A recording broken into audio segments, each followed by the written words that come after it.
This is the Creative Soulpreneur Podcast. I'm your host, Nick Demas. Let's go. Welcome back to the podcast. So my friend that is here with me today, LaQuet, and I just started chatting, and we were chatting, and that it started to get really good. And I was like, stop. We have to press go now. We have to record now. And I told her this story of Regis Philbin, who, Regis and Kelly, Kathy Lee, who used to say, refuse to speak to either one of them before going on and say, save it for the camera. And that's how I felt. I was like, oh God, this is too good. Save it for the camera. Save it for the podcast. Save it for the mic. It's real talk. But also, that's how you know you have, good people around you, is when you can just jump right into the deep end and get things going. What I was going to say to you, because we met many years ago at a coffee shop, and I was re-explaining to you how at that time when we met up, I was right at the precipice of figuring out where I wanted to go artistically, and I couldn't put my finger on it. I just knew something was happening. And time did its thing in helping to reveal those answers for me. But what I have discovered over really this past, I want to say like a decade, maybe 11 years or so now, is that artists are incredibly afraid of the time it takes to not only let the work marinate, but also allowing the answers from the work to marinate within us. There is a microwavable excitement, which is great, and that you want to hit the ground running and go from there. And that's amazing and fantastic. And there's something to be said about, being the tortoise in the race, right? There's something to be said about learning and picking up little nuggets along the way. And I think for myself as an educator and as a coach and as an artist, as a motherfucking artist, I needed the time to understand what each one of those little nuggets, those little gems were along the road to come together to where not only where I'm at now, but where I'm at with the young artists that I get to work with, and with the incredible artists that I get to coach and create upon. I needed that time, and I'm grateful for it. I love this. This is season 4 of the podcast. And this is the season about the creative journey. And so this is perfect that you brought us here immediately.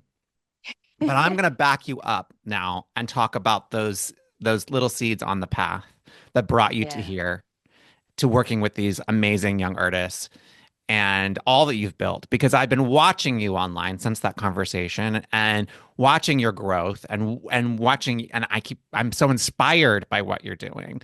So I want to back us up though. We met originally in a musical called Memphis on the big Broadway. Yes. But your journey didn't start there, obviously. So back me up to being a kid and how did you love to play? What did you love to do?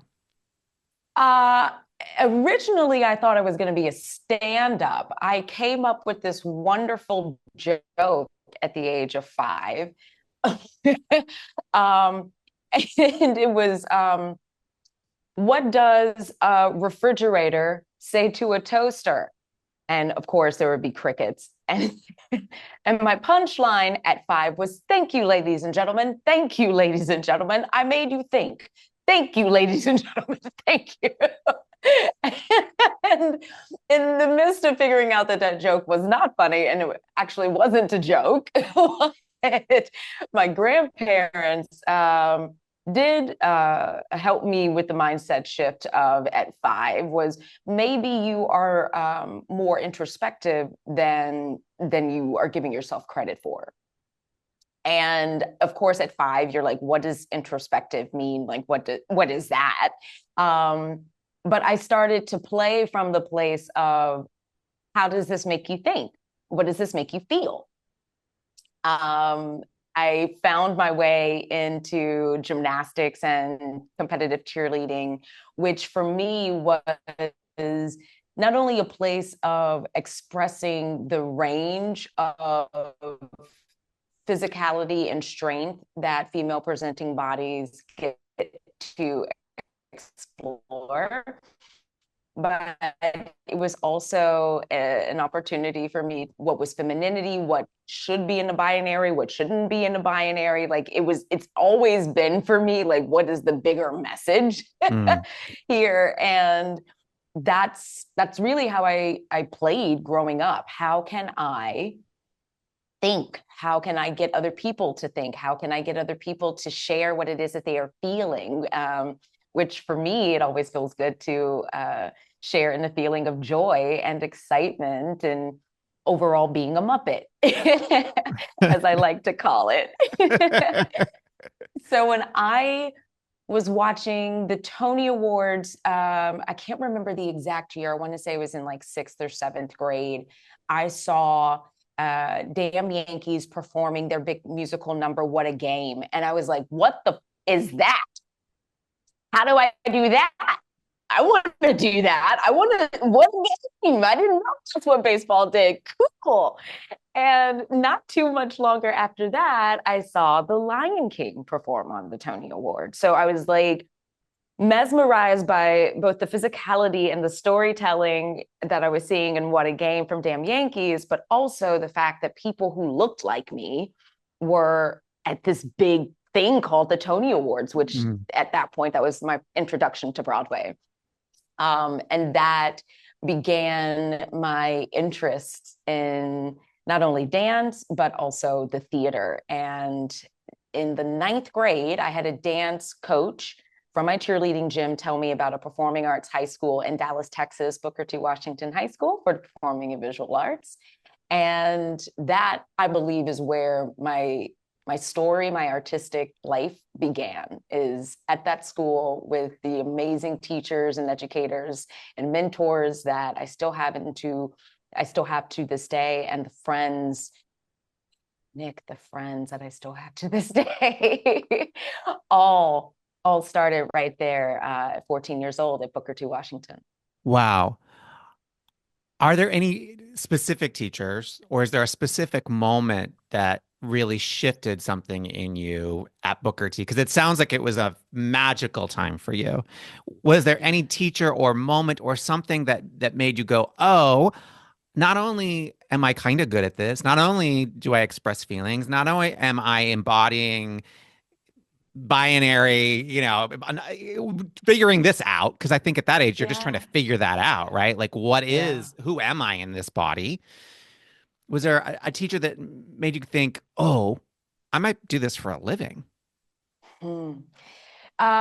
Lily Cabatu Weiss, who was our advanced repertory dance teacher. Miss Lily, uh, she was the first, I want to say. She was the one who gave me the opportunity to be a part of the repertory dance company with 1 year of classical dance training. And I should say that I was the freshman who opened the school up and closed the school down. I just Yeah. wanted to learn all day long. It was just so cool. And I was very grateful to her that she gave me that opportunity, because I got to see from her how she navigated running a company, running a department, talking to the school board, making sure that we had grants and funding so that we could go to festivals and perform in different places. It was because of her and Dr. Roseanne Cox, and Dr. Linda James. These women were the most formidable people I had ever met in my life. There was no in the equation. We get to, let's go. And I really latched on to that. I love that. I love that you got that view. And look how that informed everything later on, right? That without seeing it from those angles, you might not be doing what you're doing now. You might not have the skills to do what you're doing now. I know for me, when I was 16, I interned at a summer stock company, and I was Yes. the intern for the executive director. So at 16, I'm like behind the scenes learning all about producing from the bottom level. Like I was doing grunt work, obviously. Like I was running around like everything from like this was back in old school days where you had flyers. So it was like putting flyers on cars literally like in parking lots, but I was also learning what it meant box office, what it meant to, reconcile the books. Like I was learning every aspect of it, how to speak to actors, how to speak to a directing team, how to, I was learning it all at this very like you at an age where I was very impressionable, where I was a sponge and I was taking in all of this information that I had no idea what that would mean later on and how I would then go on to run a regional theater and produce on Broadway. But like at the time, I was an actor kid who just really wanted to be there from sundown to sunset. Sundown? No, sunrise to sunset. Sun There we up. go. Says There we go. Sun up, sundown. So I really relate to that of just taking that all in, and not realizing what that could mean. that part. I think that's what's the most amazing thing about us as artists, right? Is that we submerge ourselves into so much to put up a single production, right? There's Mm. so many things, there's so many people that we have to talk to, and there's so much collaboration that happens that I don't think that we give ourselves enough credit for how much we are absorbing and how much we are taking in. And I think that when I consciously started to make note of that, that's what started to define who I am as an artist, an educator, a coach, as a human being. That sense of consciousness, it's that shift that I think we are ultimately working towards. And I think that's the thing that frees us and not for nothing makes us fearless. Yeah. Oh, I love Fearless, and you're wearing that today on your shirt. I love Oh, it. you know what? This happens naturally. I did not mean to do that. Love it.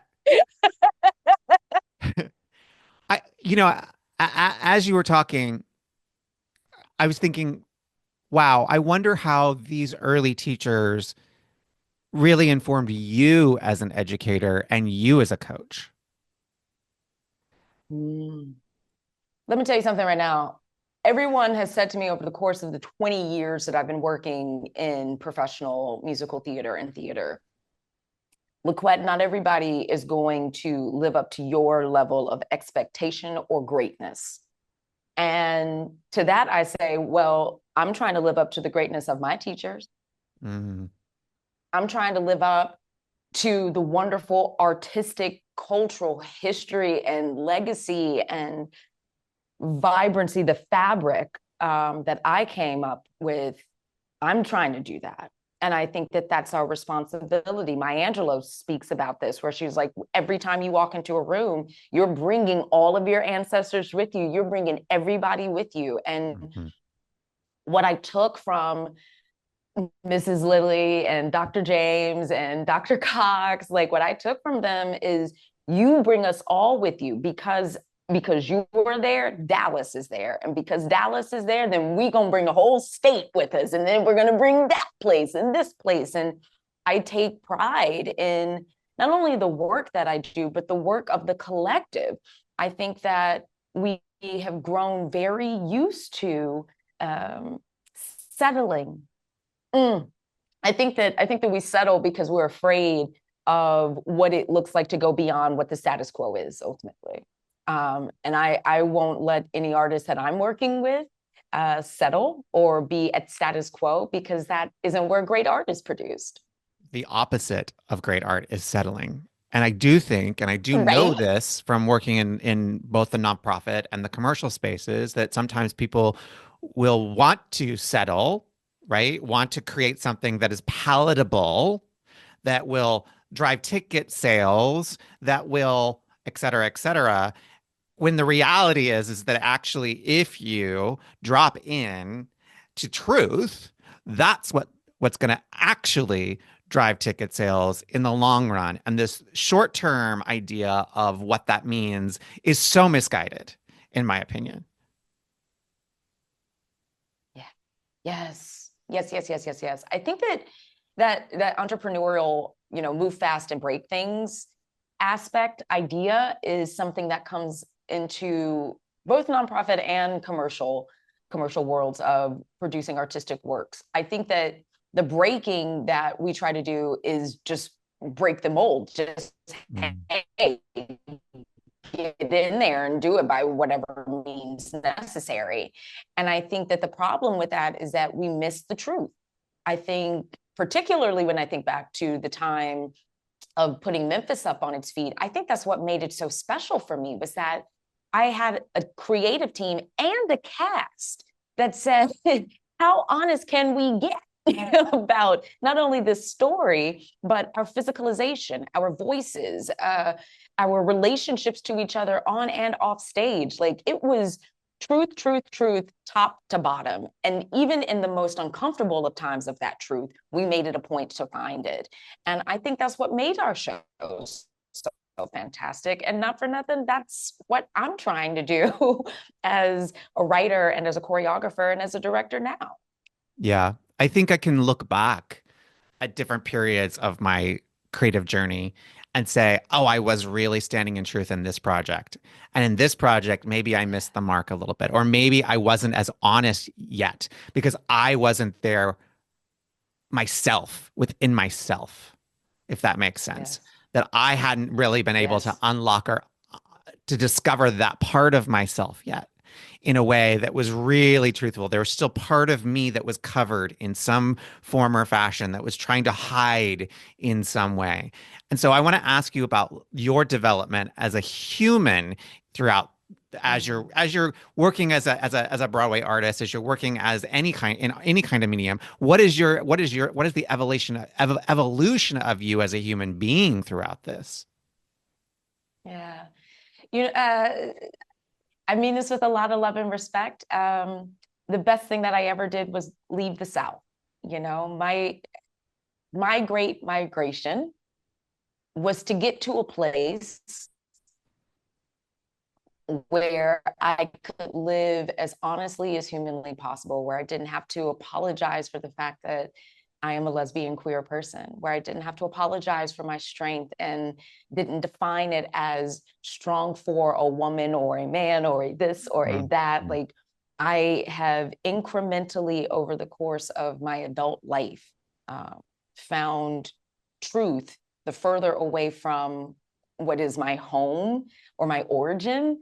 I've gotten more honest the further away I've gotten from that. That doesn't mean that I have abandoned the lessons or the people who were instrumental in me being where I'm at right now. But it does mean that I needed to grow up.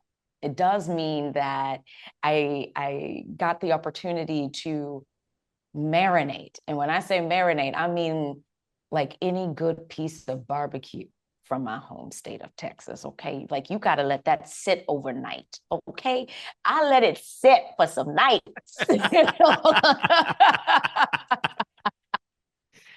And, when I came back to put it on the grill, all I could smell were the seasonings of love. And all I could smell and taste were these beautiful moments of play and these beautiful moments of being brave in a way that even my teachers couldn't be, even my parents and my family members could not be. And for me, that is what being an artist is about, right? Like Yeah. that for my life is what I have been building up to. And now it's like cool, man. Now I get to explore all these things from a perspective of what I've already gone through and what I will continue to go through. Because as a parent of an amazing 5-year-old who's going on 50, I swear my child has been here before.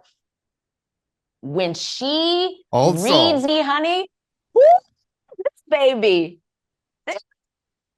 Hey, she told me yesterday we wanted to go to the toy store because she hadn't been in a long time.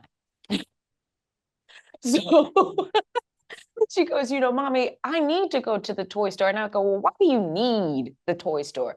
And she goes, because that's my place to be. I said, Jesus, get her to the store. Come on, let's go. My baby is gonna be.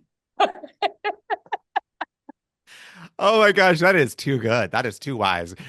I love it. That's incredible. I love that child. I was really relating when you said, you ran from the South, basically. You needed to Yeah. grow, you need to grow up. Because I ran from the far north, from northern Michigan, teeny little Mm. town in northern Michigan, ran to New York City at 19, did a national tour of a show, and I was like, I am going to New York. And because I was running from myself Yes. and then running to myself at the exact same time. And yes, did I take Ms. Betty, Ms. Edie, Mr. Phil, all these teachers with me? Yes, I did. But at the same time, there was this part of me that was like, I've got to go explore myself. I've got to go and be, speaking of be like your child who knows this at 5 that I didn't know, that I needed to find my toy store. But my toy store was New York City for me. I had to go be there because I knew that I couldn't be back in little town in Michigan because I was told who I was versus who I needed to find within me. Yes. Yes, yes, yes, yes, yes, yes, yes, yes, yes. Isn't that the beautiful part about sharpening our tools, right? Is that is that you do get to define how how sharp you are or not sharp you are, right? When I think about moving to New York at 19, fresh out of college after my first year of college at North Carolina School of the Arts, oh boy, I just wanted so badly to not only work, but to get it. Yeah. I wanted to get that sense of freedom, right? Like I remember growing up and like watching SNL and seeing how everybody would hug each other at the end of the Mm, show and thinking to myself, is that what they do after Broadway shows? Like, do they hug and stuff like that? Like, is there like a plot?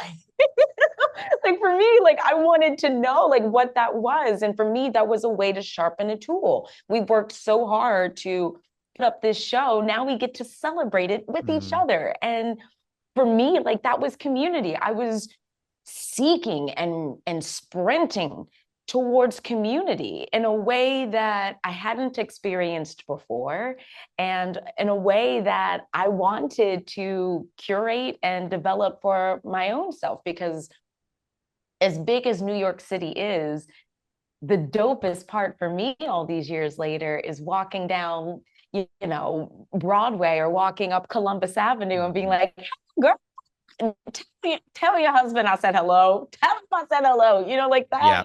that feels like hometown to me. It's Yeah. just New York City's hometown. And I think that's a sharp thing to do. Biggest little city in the world, right? Like I cannot walk down the street and not, after all these years, 30 years later, not run into somebody. It's just not possible almost on a daily Yeah. basis. And so while it is huge, and particularly when I first got there, oh my gosh, it was so overwhelming of, am I ever going to meet people? How am I going to connect? But then now, all these years later, it's like a big small town. So speaking of Yes. community, what inspired you to then create Fearless Young Artist Studios? Oh boy. Oh boy. Honestly, it was a bit of a rebellion to make Fearless Young Artists. Uh, I, when my wife and I first married, something that we both decided was we wanted to be married not on an 8 show a week schedule at the very beginning of our Yeah, marriage. So yeah, that's we so hard. just, it's so tough. And So it tough. wasn't until, saying I do that I was like, I only see you on Mondays. We Mhm. we should we should probably change Work on that. that. Oh, Lord. So we did something that was truly courageous, which was we left New York and we, funny enough, moved to Austin, Texas. And a big reason why we chose to move to Austin was because everyone that we were meeting was like, it's the Brooklyn of the South. And we were like, well, I like Brooklyn, so let's give it a go. Oh, Lord. Upon getting there, we realized very quickly it is not Brooklyn. Mhm. No. Uh, it is the capital of Texas for a reason, and we really had to come face to face with what we wanted to be, what we thought was being bold, what we thought was being brave, what we thought was courageous, what we thought of our identities, like everything we were just confronted with the second, we landed at the airport. And for the better part of 2 years, I, and not just myself, my wife and I, we both were like, how do we take everything that we learned in New York, apply it here, and or allow it to be the launching pad for everything that we do from here? And we took notes. We would have dates where we would talk about all of the things that we were experiencing and the things that we liked and we didn't like. Mostly we talked about all the things we did like, which was the food. We gained a lot of weight living there, and I'm so proud of that weight. Oh, Nick, it was so fantastic. Never had a breakfast taco so good in my life. Yeah. I They are miss it so good there. They are so good there. so good.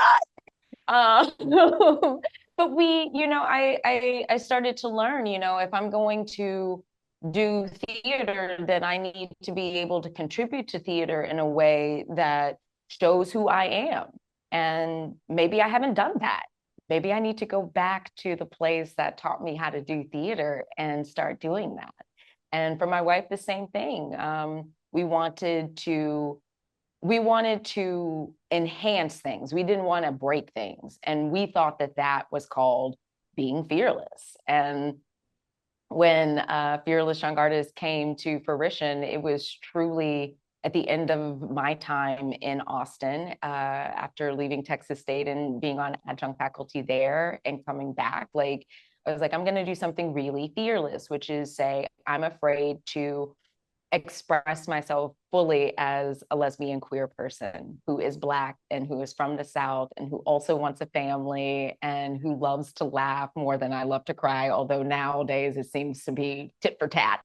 Uh, there was a part of me where I could feel the fearlessness that my grandmother had as a Black Panther coming up in Mm. Chicago, like as a biracial woman in the Black Panther Party. Like I started to feel that sense of urgency, that sense of needing to put pen to the paper, of needing to create and finding other people who wanted to do that with me and finding stories where I could do that. And I'm grateful that I'm married to someone who has been on that journey with me of finding fearlessness. But more importantly, I'm grateful for the artists who have helped me continue to define what is fearlessness, not only in performing artists, but in humanity.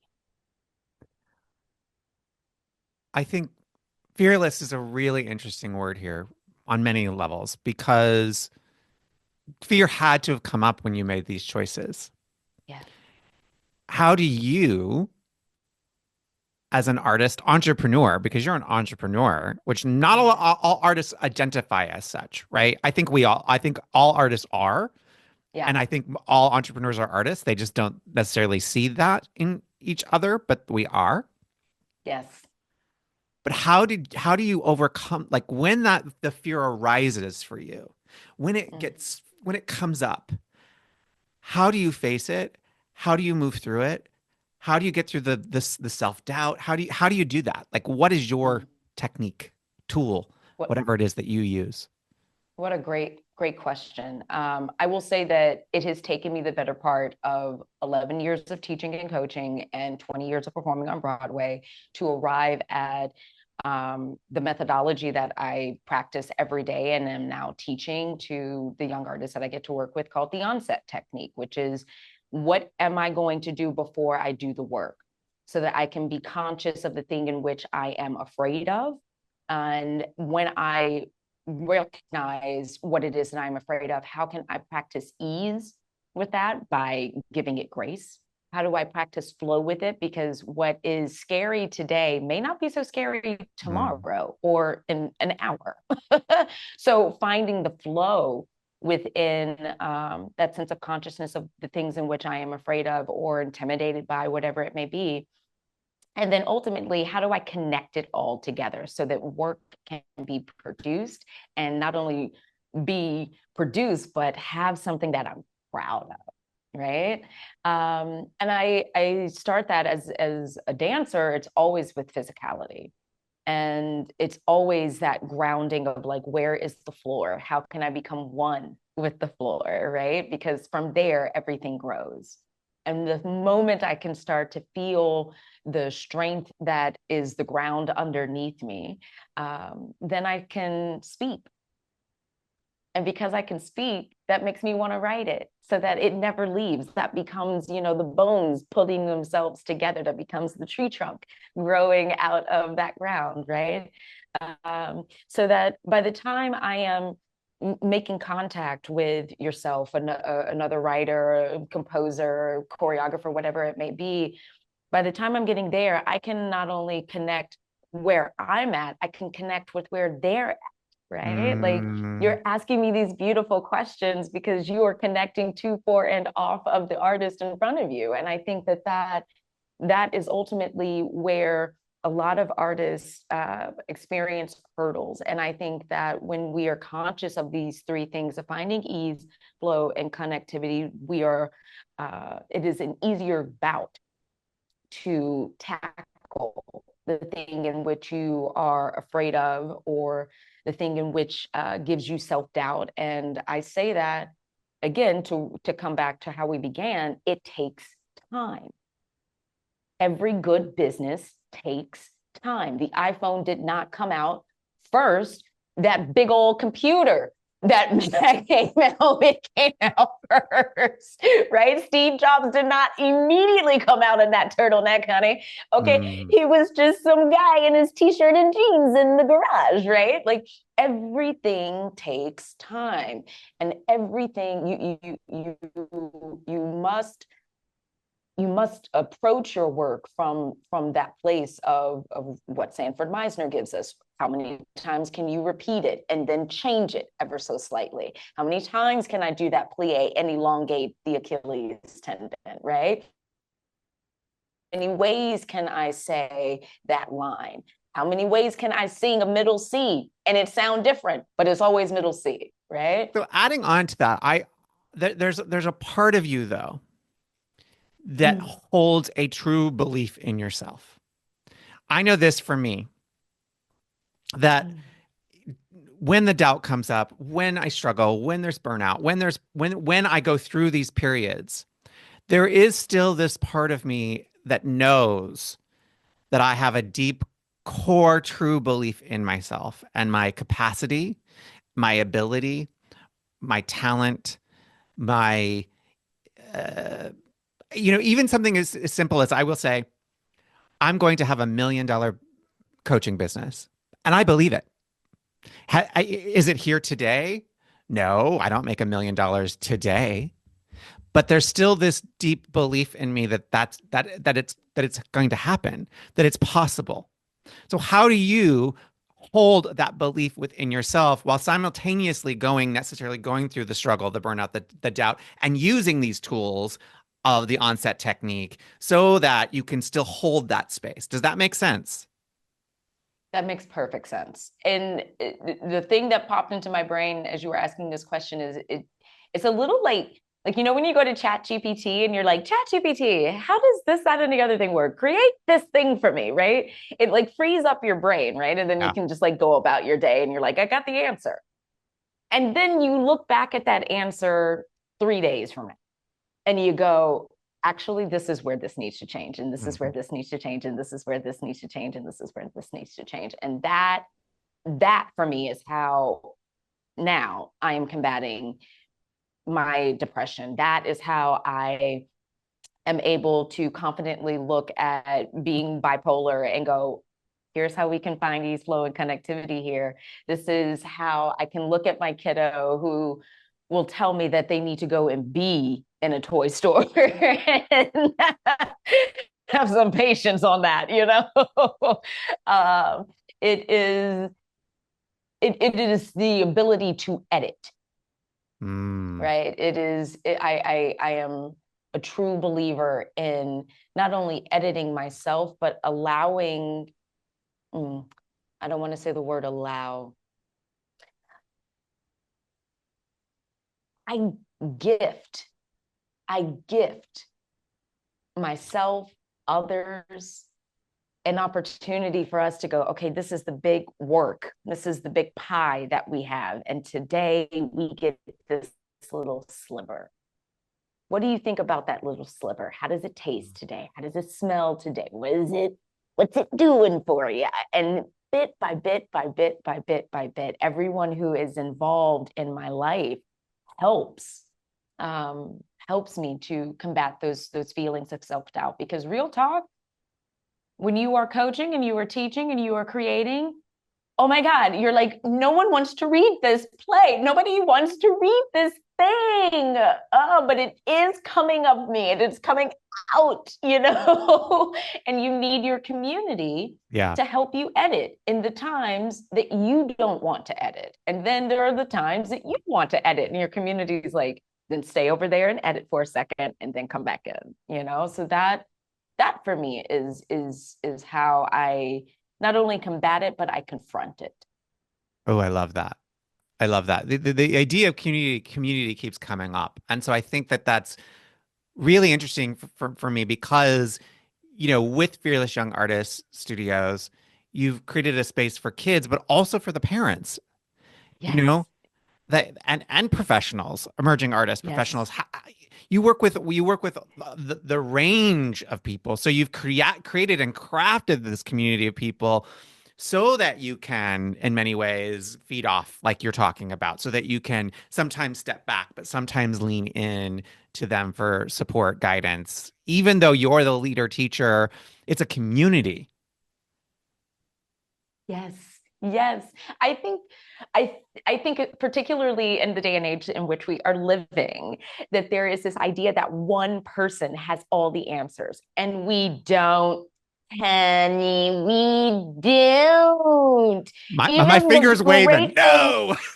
no. Even the wonderful Oprah, who we like, Yeah. so many people love some Oprah, but even Oprah has at her fingertips how many books, has how large of a team, has how large of a network of amazing people that she can be like, friend, tell me what's going on. What am I doing? You know, like it She's the takes a conduit, but she's village. not the info. She's, she That has part. a team of people creating all this so that she can share it as a channel, but she can't Yes. possibly create all that. She can't. It's not even humanly possible. And we forget that. That We part. think that she's the one, the That part. knowledge, that the wisdom. No, she's got an entire team of wisdom around her and using Yes. her channel to share the message. That part. That part. You know, and honestly, this is why I love theater, right? We see these wonderful like performers on stage, but it took how many costumers Hmm. backstage to get that costume on? It Yeah. took how many people up in the fly space to get the lights hung the right way? How many people built that set? Hello? How many people drove the truck, Yeah. unloaded the truck, put it into the theater, got the ushers in, passed out the playbills, walked you to your. It is a village to Yeah. make something happen. And for every moment of leading a class or being on the stage or talking to a parent who's like, am I seriously spending all this money to send my kid to major in acting? And I'm like, yes, you are.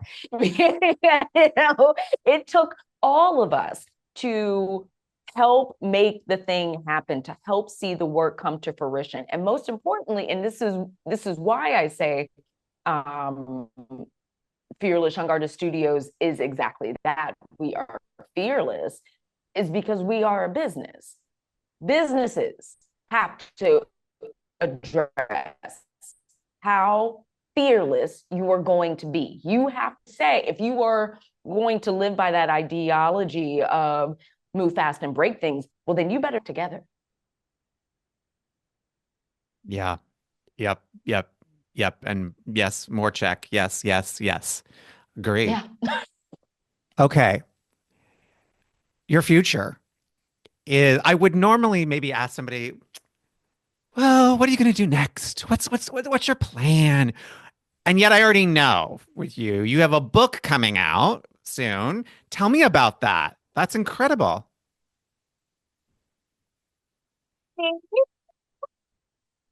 And shout out to every person who called me stupid and dumb and lazy and not patient enough to sit and write. Because in the midst of a Great Depression, I said, you know what? Let me write down everything that I say to a young artist in my first like two coaching sessions, and Mm, everything that I say to parents in the first, couple times of meeting them, and everything that I say to my pals in the dressing room. Let me just sit down and write that. And maybe that'll help move me out of the bed. And it did. It is um, when I walked away from performing on Broadway, I should say retire, which is always a weird thing to say as an artist because who knows? Who knows? Who knows? who Who knows? knows? Yeah. Um, But consciously choosing to take a new step, a new path. that part, that part. When I decided to give my Laducas a rest, that's when that book started. And that the depression that hit coming out of the pandemic, I think, I think that is what made that book happen. And I think ultimately why I'm able to sit and have this conversation with you, because I was in that bed and it was really hard. It was really hard because I'd only ever known getting up on a stage. I'd only ever known being Hmm. around artists. And here I am saying, I'm not going to go and do this thing. And had it not been for those little voices, those our ancestors, my teachers, my mentors, my friends saying, look what, maybe you should write that down. And then me just listening to that. Maybe you're right. I would write a paragraph every day. I would write a paragraph every day. And at the end of that paragraph, I would get out of the bed and I would go take a shower and I would go for a walk. And I did that for 2 years. And now I am at the second round of editing stages of said book, which I hope should be coming out at the beginning of summer. Oh my gosh. That's amazing. So I am in this phase of immense gratitude because I listened to those voices. I am immensely grateful for the strength of self to know if I write that paragraph, I can get up and I can go take a shower. And a year after that, I can go and take a dance class. Okay. Okay, few months after that, I'm going to go take a voice lesson. Okay, a year after that, I'm going to go find my writing mentors from college, after graduating from college. Like, I'm going to go find them and have them help me find the editor. Like, that's why I had to do it, to get out of Yeah. bed.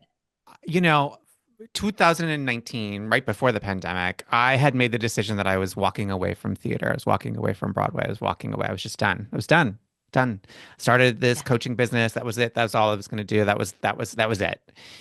And it was for a time. You spent some time to build it, etc. But you never know where it's going to lead, right? Where things lead you, where the call happens. And 2 years ago, a friend sent me a script and said, Nick, I think you really need to write this. I think I just don't know why, but I think you're going to be involved. I think you got to be involved in this, which then led me to now being an executive producer on that musical for Broadway. And then I was like, suddenly got inspired. I'm going to go back to dance class. 27 years, LaQuet, since I'd been in ballet.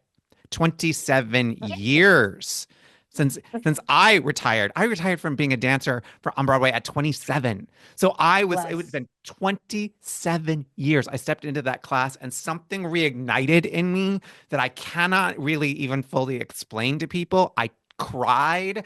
Yeah. Speaking of laughing and crying, I had both at the same time happening in that class, these terms that I hadn't heard in years. And now I've got another new EP client. Now I'm like a story consultant for Broadway. Like you just never know where it's going to take you and how and what I needed to learn in between. I had some healing that I needed to do around myself as a Broadway person and what that meant, around the business aspect of it, around my insecurity in it. I had a lot to heal within myself, and that's really what those years were. I'm still coaching. I love coaching. I'm probably always going to coach, but there Yeah. is that artist part of me that I realized that was really, it was like as if somebody had taken a piece of me Mm, out. And that mm. person was me taking that piece out, but I didn't realize that I missed it until I did, if that makes sense. Yeah. Yeah. And it's hard not to. Like being on Broadway is cool. Like Yeah, working in theater is cool. And you're allowed to let that evolve and grow and shape and ebb and flow. I absolutely. think that I think part of and this is really something that is just coming to me now in our conversation. I think they get really stuck in like, well, I kicked my face on Broadway, so that's what I'm supposed to do. Yep. Or this person wrote the show, so that's what they're supposed to do. And it's like, no, no, no, no. We all do it all. You just fully hit it for me. The reason that I walked away is because I had a deep desire then to be a Broadway director. I don't know if you know this. I really Oh, yeah. deeply wanted to be a Broadway director. And for I've been whatever saying that since Memphis.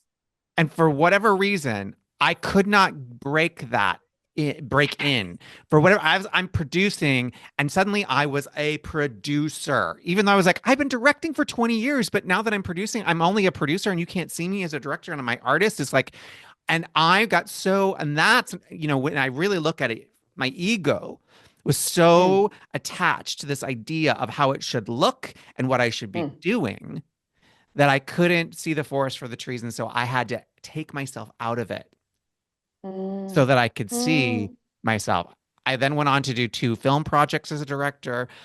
And then I realized, and I was doing a show out here in LA at the Deaf West Theater. And I was like, oh, okay, I'm good. I thought I needed to be something that I don't need to be, and I can just be me. And it can be that I can produce, and I can sometimes act, and I can sometimes be the podcast host, and I can sometimes be the entrepreneur. It is the totality of me. It's not binary of you are either this or you are that. And that was an amazing discovery, ultimately. Yes, yes. I think our ego is wrapped up in Broadway, Totally. right? Our ego is wrapped up in those beautiful bright lights. You see your face on that marquee, honey, and it is amazing having been on a couple of marquees myself. Like it's amazing. And And that's not all there is to it. That same person who was up on that marquee is on the subway heading back home, probably to the Bronx or Brooklyn, or you know what I mean? Like you are finding those places, you're finding the aftermath, right? You're finding the makeup, the beat, you're finding the sequence, right? But it takes a lot of thread to make a dress, to make a shirt, to make this hoodie, to make that blazer, right? And all of those pieces are ultimately what we are collecting to make our garment, to make our stamp, to make our selves be expressed in the best way humanly possible. speaking of that garment that you're making, you also, in addition to the book, have a new podcast of your own, and an upcoming play. You've like really stepped into this multi-layered, multi-dimensional, multi-hyphenate creative human. So Yeah. congratulations on that. I want you first to tell us a little bit about this play that you have Yes. upcoming. Yes. Oh, you. Thank you so much for that opportunity to talk about lifting a burden and driving. Lifting a burden is a coming of age story about two lesbian queer people who are finding love in present day and also dealing with their intersectionalities as Black and Brown people, women. And when I began writing this, it was a little bit of my own cathartic experience of having been in a relationship that really helped me grow up. Um, but then it became this bigger idea of, well, how come I don't see more relationships like this on Broadway Mm, or in a regional theater, or how come I haven't read more plays like this? Um, because when I was a kid and coming into theater and confronting what was my sexual identity, what is identity, who am I would have loved to have read I would have loved to have read some work like this, right? It took the better part of my career before finding out that Lorraine Hansberry was like bisexual and like living like I would have loved to know that at 15, 16 years old, just to know yeah. that I wasn't alone. So this story really did come out of how can these two amazing people become a representation of what so many of us are navigating in present day. Um, and in this two-person play, I'm calling it a play, but it's kind of a musical because they move and they dance, and the movement makes them dance, and or excuse me, the text makes them dance. So in preparing to do some of our first readings for that in the middle of the summer, that has been at the forefront of my mind is how can I allow this mirror via the text and via our actors be a wonderful representation for people who generally don't get to have as much representation. And the second play that I have written called Drive-In is my love letter to my grandma, which I kind of spoke about here today, Doris Jean Evans. She and I took this epic road trip from Chicago, Illinois, down to North Carolina for a family reunion when I was a kid. And as things will happen when you get older, your memory of things start to kind of go. And I said, you know what, look what, if I could rewrite that story or add elements of my imagination to the story that happened, what would I say to my grandma now if I were on that road trip? And that's what I put down on paper is what I wish I could say to my grandma now, what I hope, wherever she's at in the afterlife, I hope that she is speaking back to me. And sometimes I do feel like she's speaking back to me when I'm Mm, typing it. yeah. But again, I wanted to see a story on stage where you got to see that intergenerational connection. I wanted to see Black connectivity in a way that wasn't just trauma dumping, which is very important. Like we've been through some things, but also we've been through a lot of love, and I want to see that too. Hmm. I want to see. I miss my grandma more and more every day. Every second that I think of a syllable, I think about my grandma. I think about how she would take out her red ink pen and check my first grade homework and be like, this is not the way you do that. Like I think about that and I miss that because she was the beginning of teaching me what community was, teaching me what love was, teaching me what choice and autonomy was, teaching me what artistry was, how to fight and stand tall even when you get knocked down in a fight looks like. And I hope that I do right by my grandma in writing the story. I hope that, her spirit, I hope that her spirit is smiling. Seems to me she's writing it with you. I do feel that Mhm. sometimes. Yeah. I really do. Yeah. I do. So you said that the play is really about the conversations that you almost wish you had, right? In many ways. Yeah.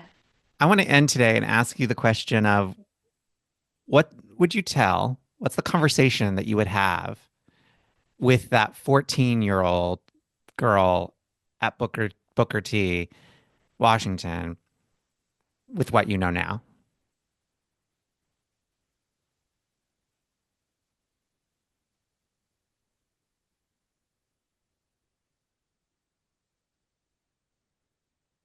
I would tell them. I love that. First and foremost, I love that. I would tell them it's your story. Experience it, write it, love it, hate it in whatever way you want to, because it's yours. Mm. Nobody else can live it. Nobody else can write it. Nobody else can express it, just you. So you better make sure whatever it is that happens inside of that story, it's one that puts a big old beautiful Muppet like smile on your face. I think that's what I would tell 14-year-old LaQuet. And they are accepting it now because Yeah, they're still in you, right? Ultimately. yeah, yeah. It's so, and that's so cool. We were talking about like running away, but like we really did run to ourselves. We really did run to ourselves, and I'm so grateful for the ability to run and how much strength it takes to be able to run, because what a wonderful marathon it is to have life, you know.